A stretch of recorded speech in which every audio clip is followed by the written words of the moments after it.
Dance ঘরানার item গানে বিশেষ পরিচিতি রয়েছে সঙ্গীত পরিচালক ও শিল্পী প্রীতম হাসানের।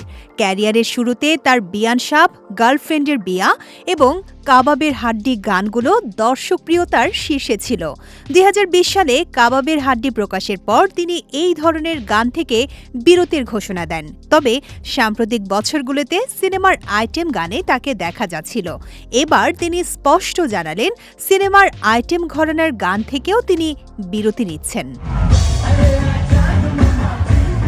প্রীতম জানান, তিনি সিনেমার গান ও মৌলিক গান উভয় ক্ষেত্রেই নিজস্ব স্বাতন্ত্র্য নিয়েছেন। তার ঝুলিতে রয়েছে লাগে উড়াধুরা, চাঁদ মামা ও লিচুরো বাগানের মতো জনপ্রিয় গান।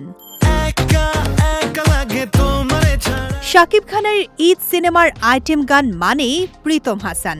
এবারের রোজার ঈদে তিনি প্রিন্স সিনেমার জন্য আইটেম গান জ্বালা জ্বালা তৈরি করেছেন, যেখানে কণ্ঠ দিয়েছেন রুনা লায়লা। তিনি জানান, বহুদিন ধরেই রুনা লায়লার সঙ্গে গান করার পরিকল্পনা ছিল। এমন কিছু করার চেষ্টা করছিলেন যেখানে রুনা লায়লাকে ভিন্নভাবে উপস্থাপন করা যায়। ৩ মাস আগে প্রিন্স সিনেমার মাধ্যমে সেই সুযোগ তৈরি হয়। গান প্রকাশের সময়ই প্রীতম সিনেমার ডান্স ট্র্যাক থেকে বিরতির খবর জানান। প্রীতম বলেন, কিছু সময়ের জন্য সিনেমার ডান্স ট্র্যাকে কণ্ঠ দেয়া থেকে বিরতি নিচ্ছি। নতুন কিছু করার সুযোগ পেলে আবারও ফিরব।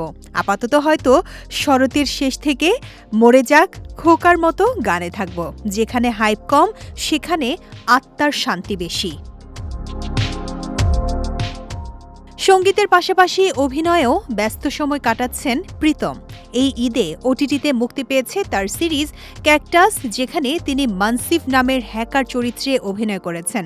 এছাড়া মুক্তির অপেক্ষায় আছে তার ওয়েব ফিল্ম তুমি আমি শুধু।